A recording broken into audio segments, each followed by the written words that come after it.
예수님께서 태어나신 곳이 어디입니까? 베들레헴입니다.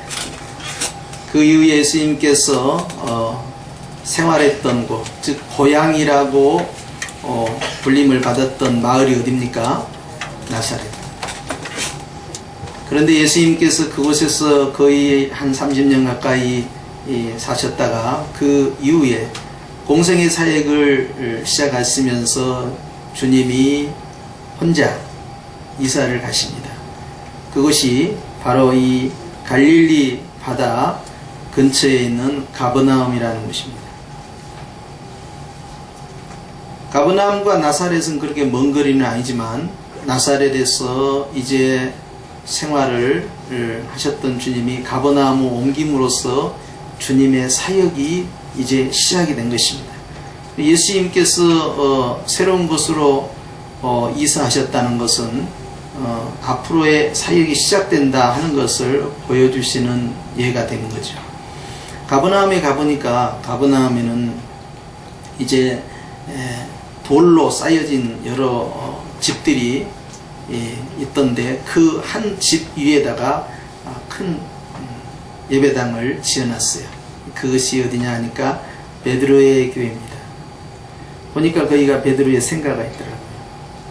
그리고 그 베드로의 생가로부터 한 100m 떨어진 곳에 우리 예배당보다 더 큰 그런 회당이 있었는데 그게 가버나움 회당입니다. 그 가버나움 회당에서 예수님께서 진히 말씀도 전하셨지만 그 가버나움 지역에서 많은 기적을 보여주셨죠. 그런데 가버나움 사람들이 받아들이질 않는 거예요. 그래서 주님께서 가버나움을 엄하게 책망을 하시고 저주를 하심으로써 가버나움이 오늘날까지 사람이 거주하지 못하는 그런 장소가 되었더라고요. 번창했던 가버나움, 그러나 교만했던 가버나움, 그곳에서 주님께서 생활하셨는데 주님이 말씀하시기는 여우도 굴이 있고 새도 자기 집이 있지만 그런데 인자는 머리 둘 곳이 없구나. 그 말씀이 무슨 말씀인가 했더니 예수님께서 거주하셨던 곳을 어딘가 찾아보니까 거기가 바로 가버나움에 있는 베드로의 집이었어요. 베드로의 집에 얹혀 사신 겁니다. 전세도 아니고 사골세도 아니고 얹혀 사신 거예요. 예수님께서 그렇게 거주 공간을 옮기심으로써 이제 역사가 시작되는 거예요. 오늘 보니까 나사렛을 떠나 가버나움에서 가서 사신다라고 되어 있음으로써 이제 주님의 공생의 사역의 본 거주지가 이제 시작이 된 것입니다. 그런데 이 사건이 얼마나 중대한 사건이 되냐면 단순히 주님이 숙식하는 장소가 옮겼다는 것이 아니라 사역의 시작을 알리는 것이고 그리고 주님께서 그 지역 안에서 무슨 일을 하실 것인가가 이제 나타나게 되는 그런 계기가 되었다는 것이죠. 그래서 15절 말씀과 16절에 이사야서 9장 2절에 있는 말씀이 인용되어 있는데요. 읽습니다. 스불론 땅과 납달리 땅과 요단강 저편 해변 길과 이방의 갈릴리여 흑암에 앉은 백성이 큰 빛을 보았고 사망의 땅과 그늘에 앉은 자들에게 빛이 빛이었도다 라고 되어 있어요. 자, 가버나움입니다. 바로 갈릴리 옆에 있어요. 근데 그곳이 그 갈릴리 주변이 지금 흑암에 앉은 백성. 자, 그것이 바로 사망의 땅, 그늘에 앉은 자들 이렇게 표현되어 있습니다. 실제 갈릴리 가보니까 갈릴리는요 굉장히 큰 호수고요. 그곳에는요 물고기가 많아요. 그러니까 고기를 얼마든지 잡아서 먹을 수 있는 거대한 호수입니다. 그리고 그것은 짠물이 아니고 민물이기 때문에 그걸 가지고 얼마든지 농업용수로 쓸 수 있어서 농사 짓는데 아무 불편함이 없습니다. 그리고 그 북쪽으로는요, 요단강이 있고요, 위로 더 올라가면 이제 헐몬 산으로부터 시작되는 물이 넉넉하게 흐르고 있어요. 갈릴리 주변이 결코 사람이 생활하는데 부족함이 없습니다. 그럼에도 불구하고 이사야 선지자는 선포했습니다. 흑암에 앉은 백성이다. 또 선포했습니다. 사망의 땅이다.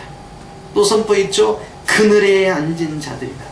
전부 부정적이고 비관적입니다. 절망입니다.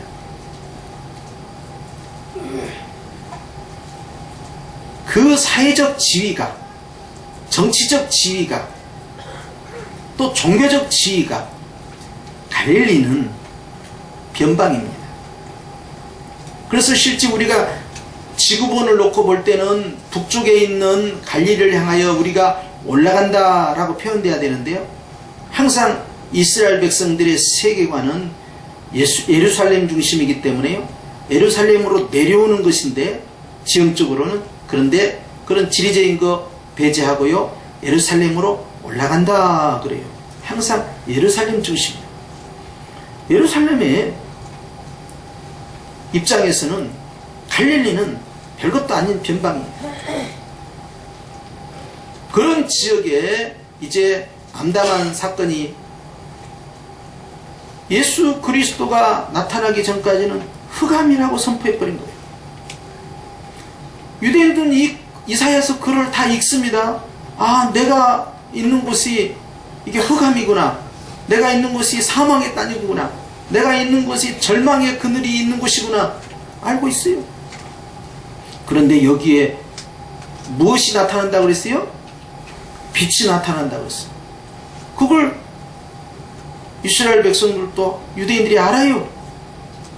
그런데 그 빛이 무엇인지 이해할 수는 없었죠. 그게 무슨 뜻일까? 무슨 빛이 있다는 것인가? 빛도 어떤 빛으로 되어 있어요? 어떤 빛? 어디가 큰 빛이라고 되어 있어요? 아, 저기에 그렇게 써 있어요? 에이, 잘못 읽으셨어요? 따라서 하십시오. 큰 빛. 이 달라요. 제가 쓴 성경에는 큰 빛이 아니고 큰 빛이라고 되어 있네요. 이야, 어디에? 흑암에 앉은 백성이. 흑암은 어둠보다 더 강한 권세를 의미합니다. 근데 큰 빛이라는 것은 희망을 상징합니다. 바꿔 말씀드리면 흑암이라는 것은 현재에 대한, 미래에 대한 희망이 없다는 거예요. 오늘 힘든 건 살 수 있어요. 근데 내일도 오늘과 같고, 모레도 오늘과 같고, 내년에도 금년과 같을 것 같고, 희망이 없으면 어떻게 삽니까? 미래가 보이지가 않는다. 또 거기에 사망의 땅, 어떤 땅입니까? 죽음의 땅. 어떤 땅입니까? 생명이 없는 땅이에요. 그런데 빛이 임했다는 겁니다. 그러면 이 빛은 사망과 대비되는 단어인데, 그러면은 어떤 땅이 되겠습니까? 사망의 반대는 생명의 빛이죠. 사망은 모든 것을 다 죽이는 겁니다. 그런데 이 빛은 모든 것을 살리는 빛이에요. 치료하고 회복을 시키고 고치고 변화시키고 미래를 열고 희망을 주고 기쁨을 줄 수 있는 빛이 이 어둠에 앉은 백성에게 비친다는 거예요.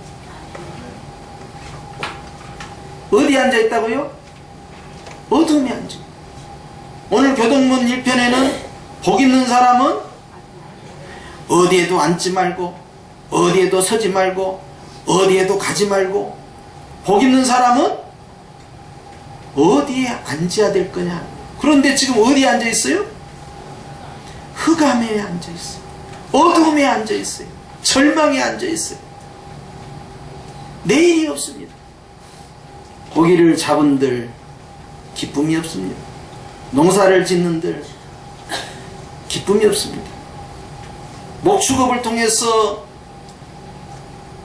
양고기와 털과 젖을 얻는다 하더라도 기쁨이 없습니다. 아무 낙이 없어요. 인생에 사는 길에 있어서 기쁨이 없는데 어둠에 앉아있어요. 우울합니다. 슬픕니다. 행복하지 않습니다.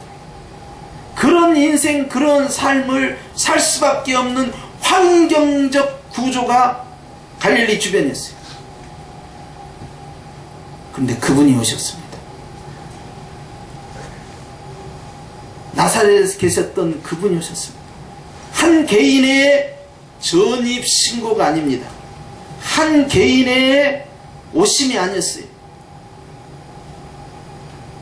자기 인생을 송두리째 바꿀 수 있는, 자기 가정의 미래를 완전히 바꿀 수 있는, 자기 지역을 완전히 변화시킬 수 있는, 이스라엘 전체를 회복시킬 수 있는, 온 인류를 빛 가운데로 인도하실 그분이 오셨어요. 처음에는 그분인 줄도 몰랐습니다. 그분이 그렇게 대단한 줄 몰랐어요. 왜냐하면 듣자하니 목수의 아들이 가버나움 시몬의 집에 얹혀 산다더라 정도예요. 가난한 예수, 집도 없는 예수, 이름 없는 예수, 무명의 가문의 예수, 주목받지 못하는 예수, 흠모할 것이 없는 예수, 예수께서 오신 겁니다. 사람들은 몰랐죠. 빛인지. 사람들은 몰랐습니다. 희망인지. 사람들은 몰랐어요. 생명을 주시는 분인지. 사람들은 몰랐어요. 우리의 영혼과 우리의 삶을 변화시키고 치료하실 분인지. 사람들은 몰랐어요. 죄악 가운데에서 우리를 구원해 주실 분인지. 아무도 몰랐습니다. 그런데 그분이 오신 거예요. 그분의 나타나심을 이사야는 이렇게 예언했던 것입니다. 큰 빛으로 오셨다. 이사야는 선포했던 겁니다. 거기 앉아있는 자들에게 빛이 있는 빛으로 오셨다는 거예요. 희망이 열리는 겁니다. 하나님을 믿는 유대인들이었지만 그러나 그들에게는 절망이 있었고, 하나님을 섬기는 유대인들이었지만 그들에게는 흑암의 권세, 사망의 권세가 누르고 있었고, 율법을 지키려고 노력을 하고 가진 애를 다 써도 죄의 문제를 해결할 수 없었던, 하나님 앞에서 하염없이 무너져 내렸던 그들의 삶이 송두리째 바뀌는 역사가 시작이 된 것입니다. 그래서 17절 말씀에 이런 말씀이 있습니다. 이때부터 예수께서 비로소 전파하여 가라사대 라고 되어 있어요. 가버나움으로 오시면서 주님의 선포사역, 전도사역, 복음사역, 말씀사역, 생명의 빛의 사역이 시작됐다는 거예요. 나사렛이 아니고 가버나움에서. 그분은 이름 없는 무명의 땅, 무시당하던 무명의 땅, 그것이 자기들의 정체성이에요. 어디 삽니까? 서울 삽니다. 이렇게 해야지. 외국에 나가세요? 어디 삽니까? 그러면 경기도 어디 산다고 말 안 하더라고요. 제가 아는 분이 어디 삽니까? 그러면 전라남도 어디 삽니다 해야 될 거 아닙니까? 근데 광주에서 왔어요. 광주 아니잖아, 주소가. 어디서 왔다 그래요? 광주서. 주변에 있으면서도 어디서 오셨어요? 서울. 쓸 때도 서울. 아니, 다른 데인데? 스불론과 납달리 땅, 갈릴리 해변, 가버나움, 나사렛? 별 볼 일 없는 것입니다.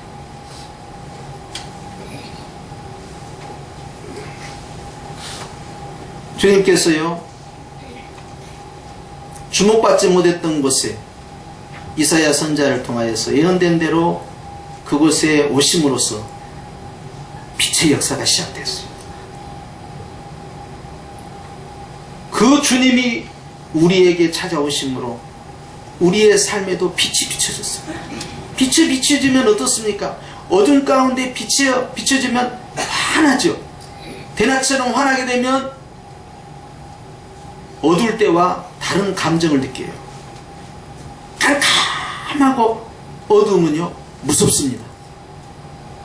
두렵습니다. 불안합니다. 그런데 빛으로 환하게 밝으면요, 편안해집니다. 내가 살아가는 오늘의 삶, 내일의 삶 가운데 깜깜하면요, 내가 왜 사냐? 내가 왜 태어났을까? 우리 집안은, 우리 가문은, 내 인생은 어찌 이러냐? 무슨 희망이 있을까? 나는 다 이리 치고 저리 치고, 이리 무시당하고 저리 무시당하고, 나는 되는 것도 없고, 나는 열심히 땀을 흘리지만 나는 항상 제자리다. 나는 뭐냐? 자괴감이 듭니다. 자신의 정체성을 주변 환경에서 발견하려고 보니까 내 존재감이 떨어질 수밖에 없어. 그런데 시편 말씀에 주의 말씀은 내 발의 등이요 내 길에 빛이 된다 하신 것처럼 주님은 내 현재의 삶의 등불이 되시고 내 미래의 삶 가운데 빛이 되시니 보이지 않던 미래가 보이더라는 거예요. 알 수 없는 길, 미지의 길, 가보지 않는 길, 경험하지 않는 길, 그리고 깜깜한 찌르처럼 어두운 저 미래의 길, 불안한 길, 무엇이 나에게 다가올지 모르는 길, 어떤 위험이 있을지 모르는 그 길로 내가 간다는 것은 두려운 일이니 오늘 하루 사는 것도 버거운데 내일까지 어떻게 견뎌낼 수 있겠습니까? 그런데 예수님이라는 빛이 나에게 임하더니 오늘의 삶도 환하게 보이고 내일의 삶도 환하게 보이고 미래의 삶이 환하게 보이니 아멘은 이럴 때 하는 것이니 2018년도는 1월부터 12월까지 빛으로 환하게 보이니 주님이 1월 1일에 주신 네가 믿으면 하나님의 영광, 이게 빛이거든요. 빛. 영광을 보리라. 뭐하면? 믿으면.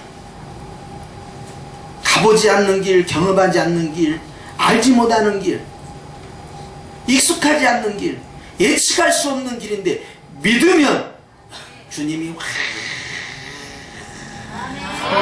열어주신다는 거예요. 쳐다봐야 합니다.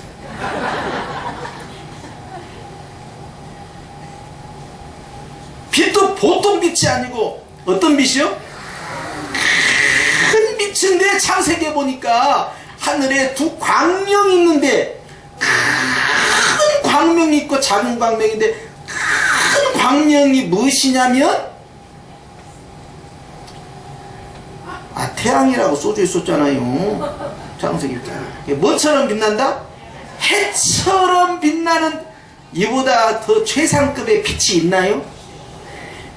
최고의 빛으로 나와 내 삶을 내 미래를 비추시는 예수.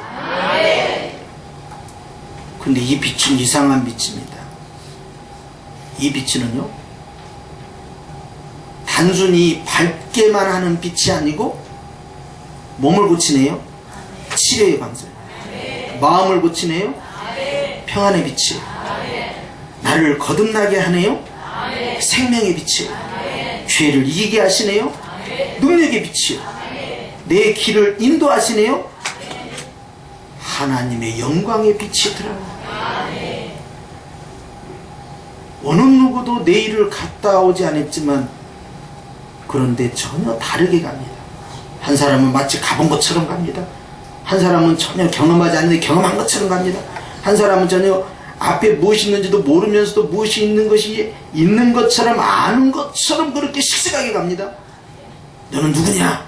그러니까 나는 예수의 빛으로 충만한 자다.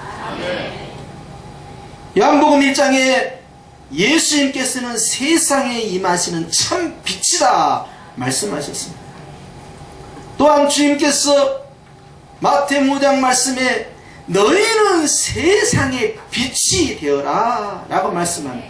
세상을 향하여서 너희가 가는 곳마다 희망을 주고 너희가 가는 곳마다 생명을 전달하고 너희들이 가는 곳마다 치유의 역사가 일어나고 너희들이 가는 곳마다 변화가 일어나고 너희들이 가는 곳마다 자존감이 올라가고 너희들이 가는 곳마다 복음이 전파되어서 사망의 권세가 무너지고 흑암의 권세가 무너지고 죄악의 권세가 무너지고 절망이 무너지고 두려움이 무너지고 불안이 무너지고 희망으로 나아갈 수 있는 바로 그 전달자가 되어라. 왜냐하면 너에게 누가 있으니까 큰 빛 대신 예수께서 계십니다. 이제는 네가 빛이 되어라 라고 말씀합니다. 예수 믿는 나로 말미암아 나 때문에 나의 삶 때문에 내가 가는 곳마다 내가 만나는 사람마다 내가 머무르는 곳마다 사람들이 얼굴이 밝아집니다. 마음이 밝아집니다. 생활이 밝아집니다. 사업장이 밝아집니다. 일터가 밝아집니다. 관계가 밝아집니다. 현재가 밝아지고 미래가 밝아지는 역사의 전달자가 누구냐 이 말이에요. 바로 예수님을 모시고 있는 교회입니다. 따라합시다. 나는 교회다. 여러분, 나는 걸어다니는 교회요, 움직이는 교회요, 살아있는 교회가 되는 것입니다. 내가 교회인 것입니다. 그 교회 안에 누가 계십니까? 빛 대신 예수께서 계시니 이제 주님은 나를 변화시키셨고 그리고 예수님을 모시는 나를 통하여 주님은 다른 사람에게 선한 영향력을 끼치기를 원하시는 거예요. 좌우에 계신 분과 서로 덕담 하십시다. 당신이 빛이십니다. 당신이 빛이십니다. 당신을 볼 때 나는 얼굴이 환해지고 당신을 볼 때 나는 복을 받습니다. 당신을 볼 때 나의 절망과 근심과 두려움과 불안과 두려움과 낙심과 슬픔이 사라집니다. 당신을 볼 때마다 당신 안에 계신 예수님의 그 영향력으로 인하여서 내가 범사에 잘되고 영육간에 잘되고 하늘의 복과 땅의 복이 나에게 임합니다 라고 말할 수 있는 사람이 되려면 나에게 무엇으로 충만? 큰 빛 대신 예수로 충만하니 이제 좌우에 계신 분과 이렇게 인사합니다. 제가 빛입니다. 한 번 더, 제가 빛입니다. 할렐루야. 거울을 볼 때마다 거울에게 이야기합니다. 거울아, 거울아, 내가 누구냐 하면 내가 빛이다. 내가 왜 빛이냐면 예수님께서 내 안에 계시기 때문에. 나를 빛으로 삼으신 그 주님께서 이제 나를 빛이라 하시니 주님은 발광체 빛이시고 우리는 반사체 빛이시니 반사체의 빛을 가리켜서 우리는 이렇게 부릅니다. 따라하십시다. 보석. 빛나고 깨끗한 세마포 신부신 거예요. 보석. 주님께서는 계시록 21장에 우리의 12보석을 교회에 대해서 12지파로 말씀하시면서 교회는 보석이다. 보석의 특징은 빛나야 되는데 다만 스스로의 빛이 아니고 예수 그리스도를 통하여서 찬란하게 빛나는 보석이니 따라서 합시다. 귀하다. 내 인생이 귀하다. 내 삶이 귀하다. 내 미래가 귀하다. 내 존재가 귀하다. 아이 목사님 돈이 없는데 왜 귀하다고요? 취직 안 됐어요. 결혼 못 했어요. 직장에서 명예퇴직했어요. 목사님, 제가 가진 것이 별로 없어요. 저 작은 집에 살아요. 전세 살아요. 월세 살아요. 제가 무슨 빛이에요. 제가 뭐가 귀합니까? 제가 무슨 존재감 있겠어요. 저는 항상 치여 살았어요. 무시당하고 살았어요. 제가 무슨 빛이에요. 주님이 말씀하시기를 너는 빛이다 하셨는데 지금 말대꾸 합니까? 안 됩니다. 하나님이 의롭다 하시니 누가 정죄하리요? 누가 무시하리요? 누가 깎아내리리요? 누가 부정하고 부인하리요? 그 사랑에서 끊을 자가 없는 것입니다. 나의 평가가, 주변에 있는 사람들의 평가가 중요치 않습니다.